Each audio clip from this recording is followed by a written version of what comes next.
Feliz y bendecido día, aprendiendo un curso de milagros. El secreto de la verdadera oración es olvidarte de las cosas que crees necesitar. Pedir algo específico es igual que ver el pecado primero y luego perdonarlo. Del mismo modo, al orar pasas por alto tus necesidades específicas, tal como las ves, y las dejas en manos de Dios. Ahí se convierten en los regalos que le haces, pues le dicen que no antepondrás otros dioses a Él, ni que quieres otro amor que el suyo. Este libro es un comienzo, no un final.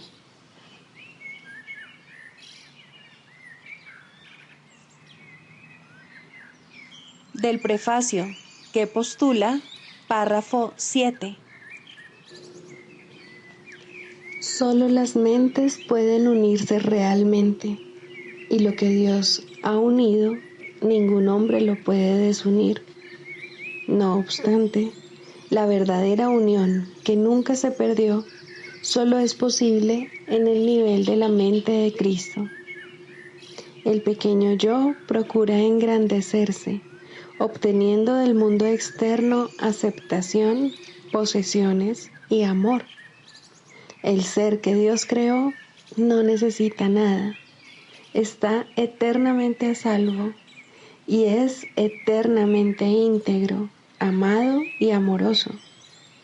Busca compartir en vez de obtener, extender en vez de proyectar. No tiene necesidades de ninguna clase y solo busca unirse a otros que, como él, son conscientes de su propia abundancia.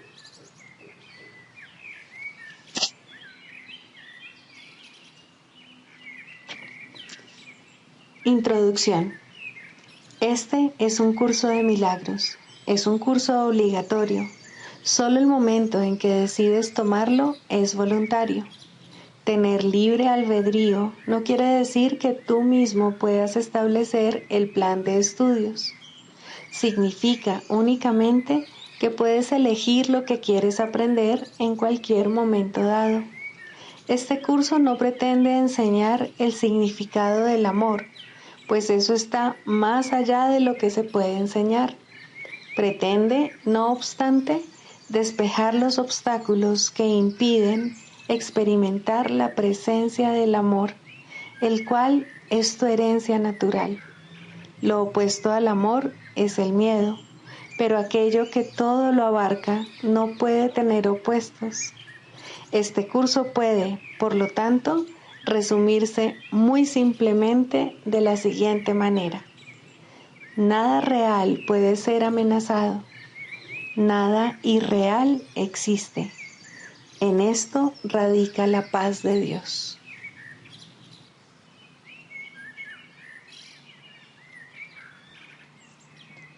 Capítulo 1. El significado de los milagros. Primero, principios de los milagros. Principio 30. Dado que los milagros reconocen el espíritu, ajustan los niveles de percepción y los muestran en su debido lugar.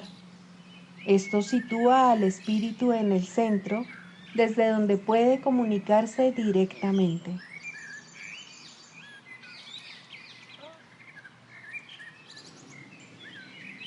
Capítulo 15. El instante santo. 10. La hora del renacer. Mientras estés en el tiempo, tendrás el poder de demorar la perfecta unión que existe entre padre e hijo, pues en este mundo la atracción de la culpabilidad se interpone entre ellos. En la eternidad, ni el tiempo ni las estaciones del año tienen significado alguno, pero aquí la función del Espíritu Santo es valerse de ambas cosas, mas no como lo hace el ego. Esta es la temporada en la que se celebra mi nacimiento en el mundo, mas no sabes cómo celebrarlo. Deja que el Espíritu Santo te enseñe y déjame celebrar tu nacimiento a través de él. El único regalo que puedo aceptar de ti es el regalo que yo te hice. Libérame tal como yo elijo liberarte a ti. Celebramos la hora de Cristo juntos, pues esta no significa nada si estamos separados. El instante santo es verdaderamente la hora de Cristo, pues en ese instante liberador no se culpa al Hijo de Dios por nada y, de esta manera, se le restituye su poder ilimitado. ¿Qué otro regalo puedes ofrecerme cuando yo elijo ofrecerte solo este? Verme a mí es verme en todo el mundo y ofrecerles a todos el regalo que me ofreces a mí. Soy tan incapaz de recibir sacrificios como lo es Dios, y todo sacrificio que te exiges a ti mismo, me lo exiges a mí también. Debes reconocer que cualquier clase de sacrificio no es sino una limitación que se le impone al acto de dar.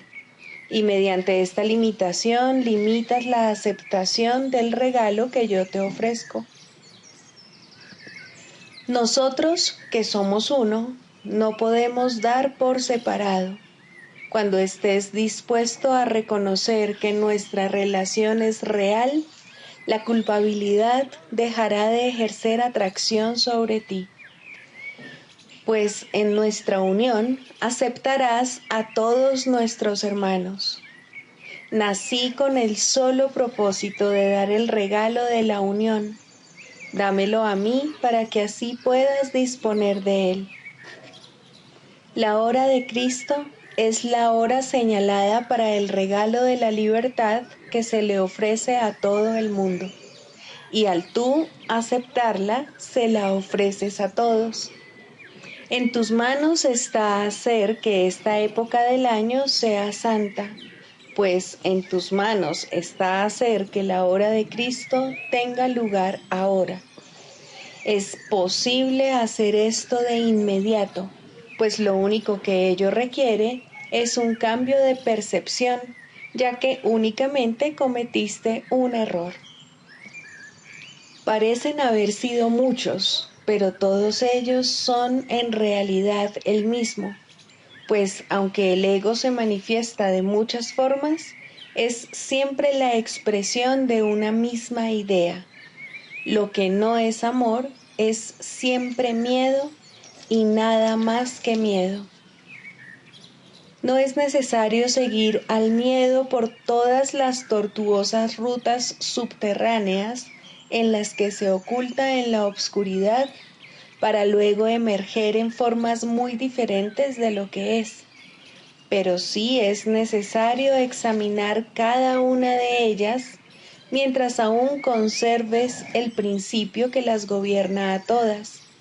Cuando estés dispuesto a considerarlas no como manifestaciones independientes, sino como diferentes expresiones de una misma idea, la cual ya no deseas, desaparecerán al unísono.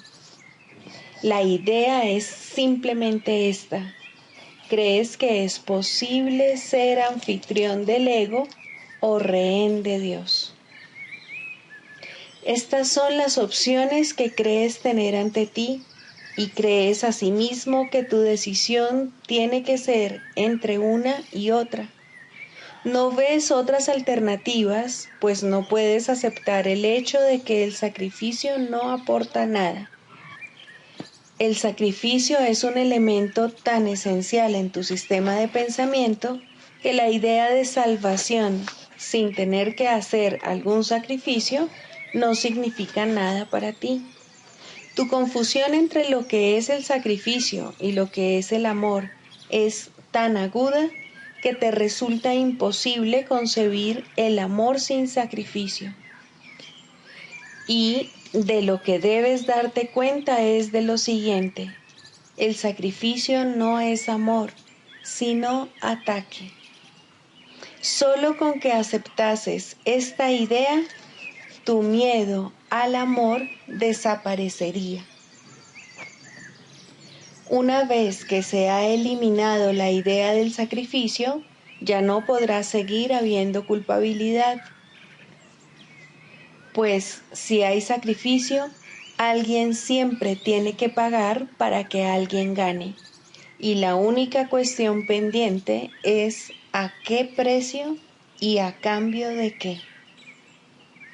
Como anfitrión del ego, crees que puedes descargar toda tu culpabilidad siempre que así lo desees y de esta manera comprar paz. Y no pareces ser tú el que paga. Y aunque si bien es obvio que el ego exige un pago, nunca parece que es a ti a quien se lo exige. No estás dispuesto a reconocer que el ego, a quien tú invitaste, traiciona únicamente a los que creen ser su anfitrión. El ego nunca te permitirá percibir esto, ya que este reconocimiento lo dejaría sin hogar, pues cuando este reconocimiento alboree claramente, ninguna apariencia que el ego adopte para ocultarse de tu vista te podrá engañar. Toda apariencia será reconocida tan solo como una máscara de la única idea que se oculta tras todas ellas, que el amor exige sacrificio y es, por lo tanto, inseparable del ataque y del miedo, y que la culpabilidad es el costo del amor, el cual tiene que pagarse con miedo. Cuán temible, pues, se ha vuelto Dios para ti, y cuán grande es el sacrificio que crees que exige su amor, pues amar totalmente supondría un sacrificio total, y de este modo el ego parece exigirte menos que Dios, y de entre estos dos males lo consideras el menor. A uno de ellos tal vez se le deba temer un poco, pero al otro, a ese hay que destruirlo, pues consideras que el amor es destructivo, y lo único que te preguntas es, ¿quién va a ser destruido, tú u otro? Buscas la respuesta a esta pregunta en tus relaciones especiales, en las que en parte pareces ser destructor y en parte destruido, aunque incapaz de ser una u otra cosa completamente, y crees que esto te salva de Dios, cuyo absoluto amor te destruiría completamente. Crees que todo el mundo exige algún sacrificio de ti, pero no te das cuenta de que eres tú el único que exiges sacrificios y únicamente a ti mismo. Exigir sacrificios, no obstante, es algo tan brutal y tan temible que no puedes aceptar dónde se encuentra dicha exigencia. El verdadero costo de no aceptar este hecho ha sido tan grande que, antes de mirarlo de frente, has preferido renunciar a Dios. Pues si Dios te exigiese un sacrificio total, parecería menos peligroso proyectarlo a Él al exterior y alejarlo de ti que ser su anfitrión. A Él le atribuiste la traición del ego e invitaste a éste a ocupar su lugar para que te protegiese de Él. Y no te das cuenta de que a lo que le abriste las puertas es precisamente lo que te quiere destruir y lo que exige que te sacrifiques totalmente. Ningún sacrificio parcial puede aplacar a este cruel invitado, pues es un invasor que tan solo aparenta ser bondadoso, pero siempre con vistas a hacer que el sacrificio sea total. No lograrás ser un rehén parcial del ego, pues él no cumple sus promesas y te desposeerá de todo. Tampoco puedes ser su anfitrión solo en parte. Tienes que elegir entre la libertad absoluta y la esclavitud absoluta, pues estas son las únicas alternativas que existen.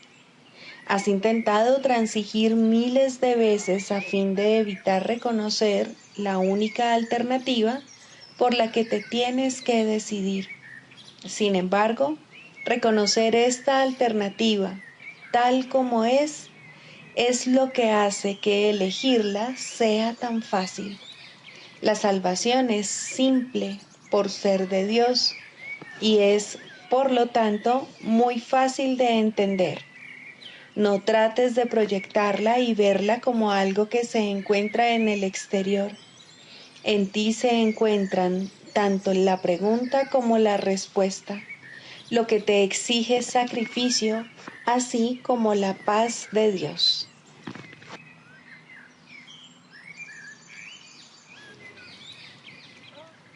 Libro de ejercicios, lección 48. No hay nada que temer. La idea de hoy afirma simplemente un hecho. No es un hecho para los que creen en ilusiones, mas las ilusiones no son hechos. En realidad no hay nada que temer. Esto es algo muy fácil de reconocer, pero a los que quieren que las ilusiones sean verdad, les es muy difícil reconocerlo. Las sesiones de práctica de hoy serán muy cortas, muy simples y muy frecuentes. Repite sencillamente la idea tan a menudo como puedas. Puedes hacerlo con los ojos abiertos en cualquier momento o situación. Recomendamos enérgicamente, no obstante, que siempre que puedas, cierres los ojos durante aproximadamente 1 minuto y repitas la idea lentamente para tus adentros varias veces. Es especialmente importante también que la uses de inmediato si observas que algo perturba tu paz mental. La presencia del miedo es señal inequívoca de que estás confiando en tu propia fortaleza. La conciencia de que no hay nada que temer indica que en algún lugar de tu mente, aunque no necesariamente en el lugar que puedas reconocer, has recordado a Dios y has dejado que su fortaleza ocupe el lugar de tu debilidad. En el instante en que estés dispuesto a hacer eso, ciertamente no habrá nada que temer.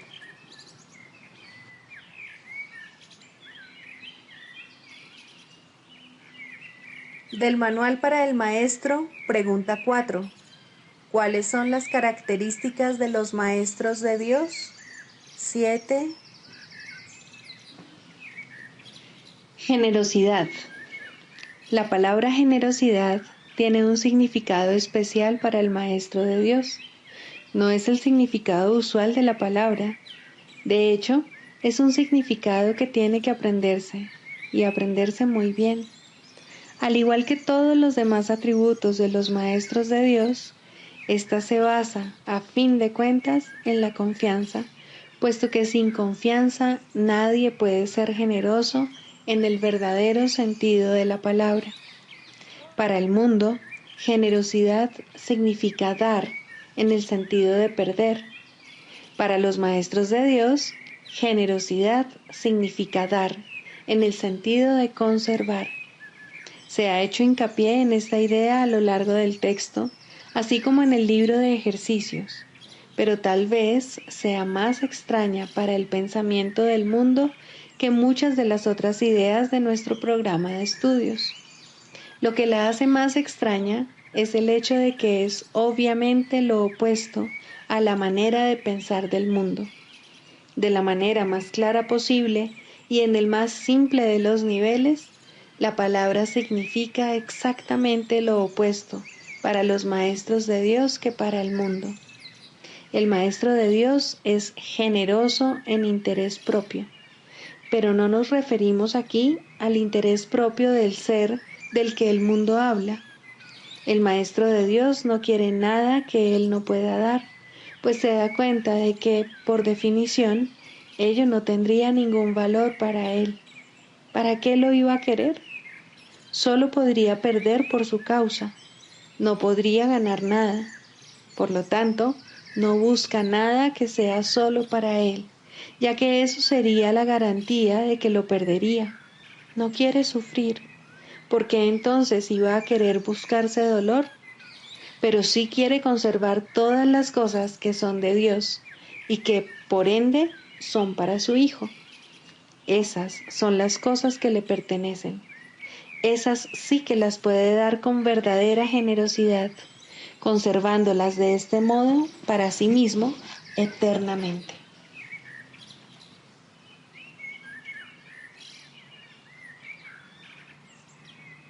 Manual para el Maestro, pregunta 17.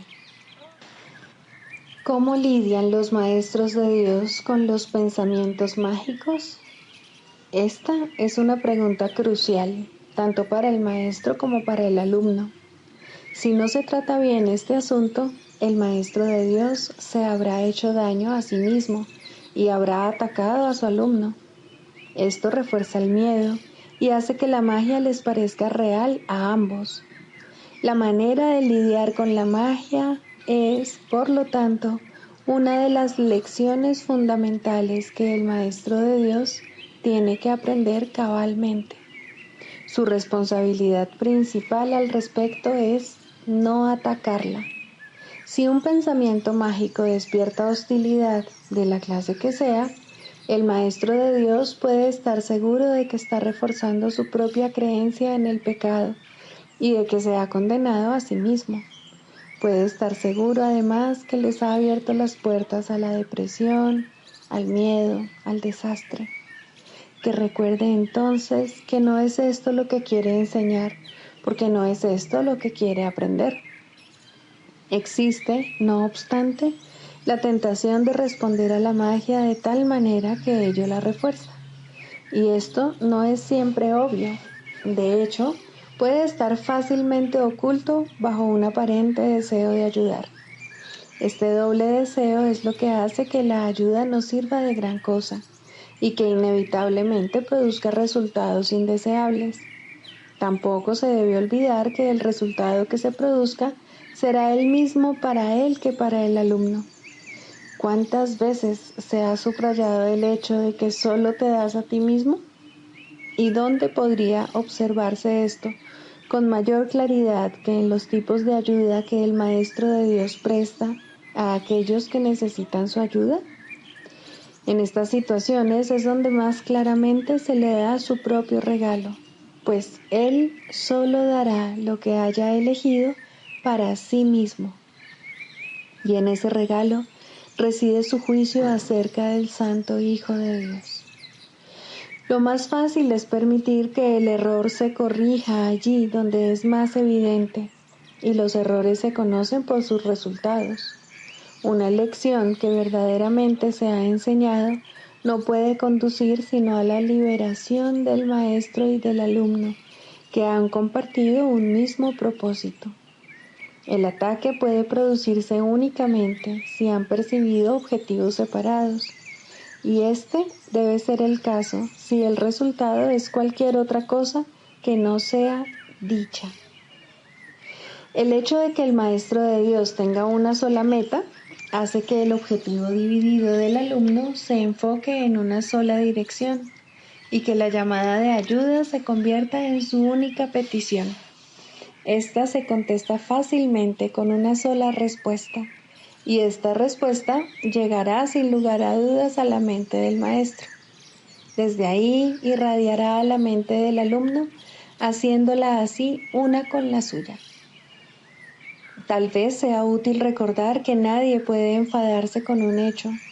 Son siempre las interpretaciones las que dan lugar a las emociones negativas, aunque éstas parezcan estar justificadas por lo que aparentemente son los hechos o por la intensidad del enfado suscitado. Este puede adoptar la forma de una ligera irritación, tal vez demasiado leve como para ni siquiera poderse notar claramente, o puede también manifestarse en forma de una ira desbordada acompañada de pensamientos de violencia, imaginados o aparentemente perpetrados. Esto no importa. Estas reacciones son todas lo mismo, ponen un velo sobre la verdad y esto no puede ser nunca una cuestión de grados. O bien la verdad es evidente o no lo es. No puede ser reconocida solo a medias. El que no es consciente de la verdad no puede sino estar contemplando ilusiones. Reaccionar con ira ante cualquier pensamiento mágico que se haya percibido es una de las causas básicas del temor. Examina lo que esta reacción significa y se hará evidente el lugar central que ocupa en el sistema de pensamiento del mundo. El pensamiento mágico, por su mera presencia, da por sentada la separación entre Dios y nosotros. Afirma de la forma más clara posible que la mente que cree tener una voluntad separada y capaz de oponerse a la voluntad de Dios, cree también que puede triunfar en su empeño. Es obvio que esto no es cierto. Sin embargo, es igualmente obvio que se puede creer que lo es. Y ahí es donde la culpabilidad tiene su origen. Aquel que usurpa el lugar de Dios y se lo queda para sí mismo, tiene ahora un enemigo mortal. Y ahora él mismo tiene que encargarse de su propia protección y construir un escudo con que mantenerse a salvo de una furia tenaz y de una venganza insaciable. ¿Cómo se puede resolver esta injusta batalla? Su final es inevitable, pues su desenlace no puede ser otro que la muerte. ¿Cómo entonces puede uno confiar en sus propias defensas? Una vez más, pues, hay que recurrir a la magia. Olvídate de la batalla, acéptala como un hecho y luego olvídate de ella. No recuerdes las ínfimas probabilidades que tienes de ganar. No recuerdes la magnitud del enemigo, ni pienses cuán débil eres en comparación con él. Acepta tu estado de separación, pero no recuerdes cómo se originó. Cree que has ganado la batalla, pero no conserves el más mínimo recuerdo de quién es realmente tu formidable contrincante. Al proyectar tu olvido sobre él, te parecerá que él se ha olvidado también. Mas, ¿cuál va a ser ahora tu reacción ante todos los pensamientos mágicos? No pueden sino volver a despertar tu culpabilidad durmiente que has ocultado pero no has abandonado. Cada uno le dice claramente a tu mente atemorizada: has usurpado el lugar de Dios. No creas que Él lo ha olvidado. Aquí es donde más vívidamente se ve reflejado el temor a Dios, pues en ese pensamiento la culpabilidad ha elevado la locura al trono del mismo Dios. Y ahora ya no queda ninguna esperanza, excepto la de matar. En eso estriba ahora la salvación. Un padre iracundo persigue a su hijo culpable. Mata o te matarán, pues estas son las únicas alternativas que tienes. Más allá de ellas, no hay ninguna otra, pues lo que pasó es irreversible. La mancha de sangre no se puede quitar y todo el que lleva esta mancha sobre sí está condenado a morir. A esta situación sin esperanzas, Dios envía a sus maestros, quienes traen consigo la luz de la esperanza directamente desde Él. Hay una manera de escapar que se puede aprender y enseñar, pero requiere paciencia y una gran dosis de buena voluntad. Una vez que esto se ha alcanzado, la obvia simplicidad de la lección resalta como una luz blanca y brillante, contrapuesta a un horizonte negro, pues eso es lo que es. Dado que la ira procede de una interpretación y no de un hecho, nunca está justificada. Una vez que esto se entiende, aunque solo sea en parte, el camino queda despejado. Ahora es posible dar el siguiente paso. Por fin se puede hacer otra interpretación. Los pensamientos mágicos no tienen que conducir necesariamente a la condenación, pues no tienen realmente el poder de suscitar la culpabilidad, de modo que pueden pasarse por alto y olvidarse en el verdadero sentido de la palabra. La locura tan solo aparenta ser algo terrible. En realidad no puede hacer nada, pues no tiene ningún poder. Al igual que la magia, que se convierte en su sirviente, ni ataca ni protege. Verla y reconocer su sistema de pensamiento es ver lo que no es nada. ¿Puede acaso lo que no es nada suscitar ira? Difícilmente. Recuerda, Maestro de Dios, que la ira reconoce una realidad que no existe. No obstante, es un testigo fidedigno de que tú crees en ella como si se tratase de un hecho.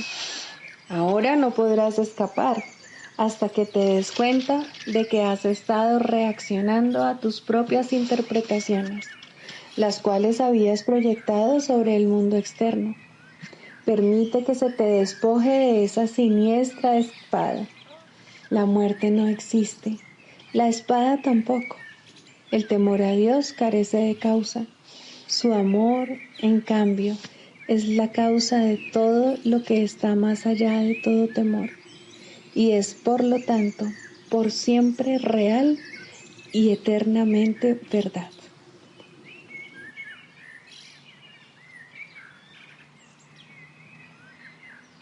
Clarificación de términos.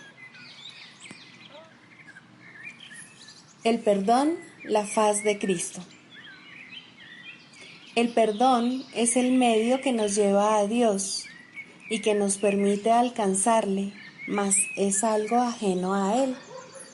Es imposible concebir que algo creado por Él pueda necesitar perdón.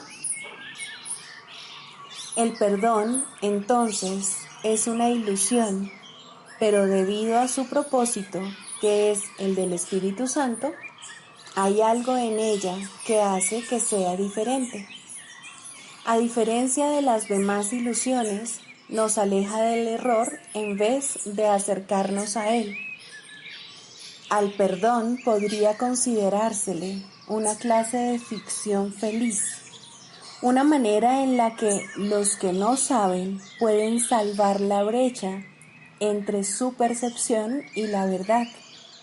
No pueden pasar directamente de la percepción al conocimiento, porque no creen que esa sea su voluntad.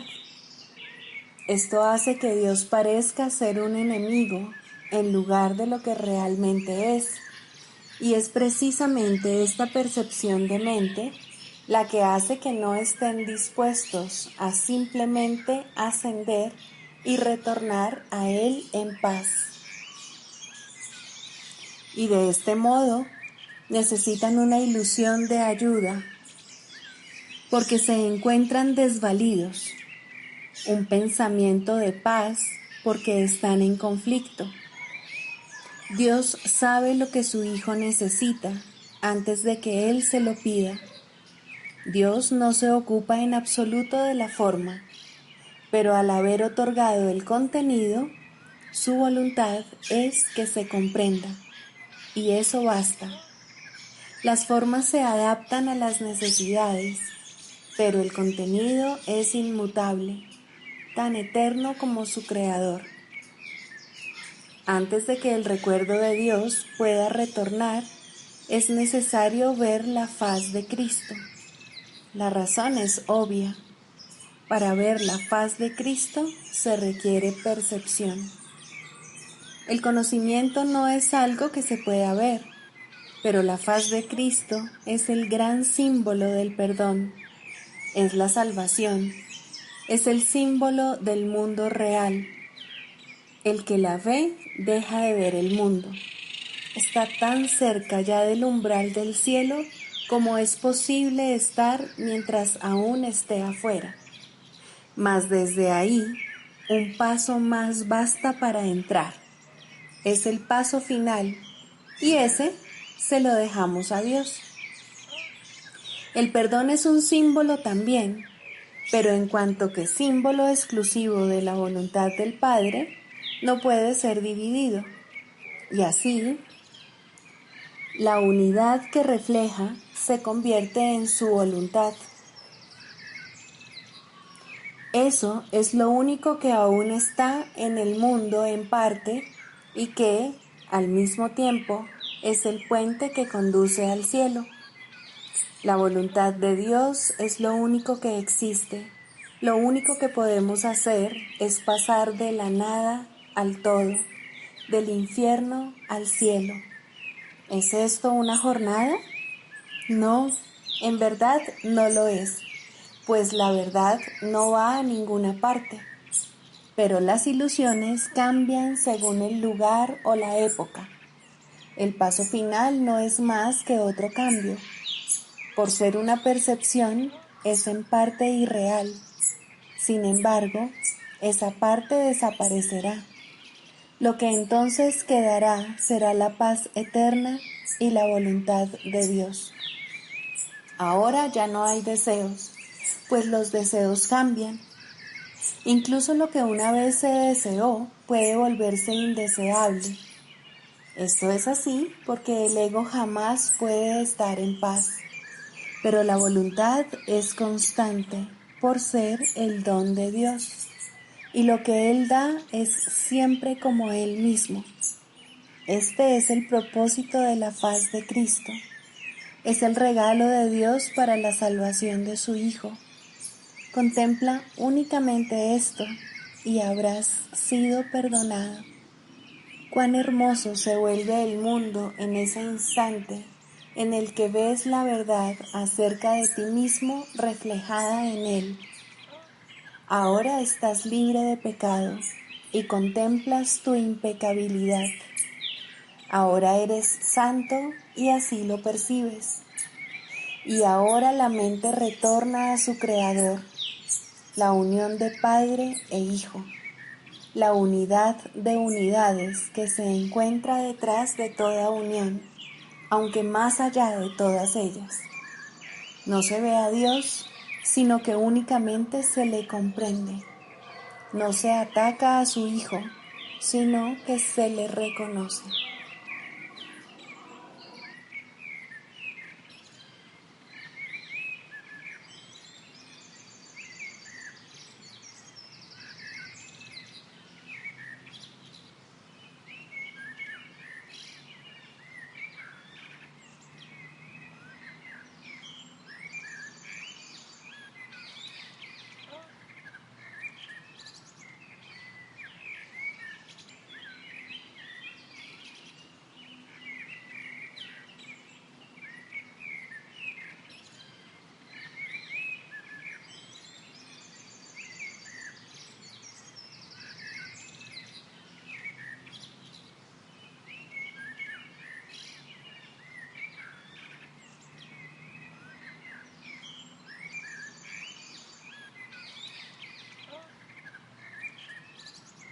Sigamos a Jesús haciendo del perdón algo tan natural como respirar y algo tan vital como el aire.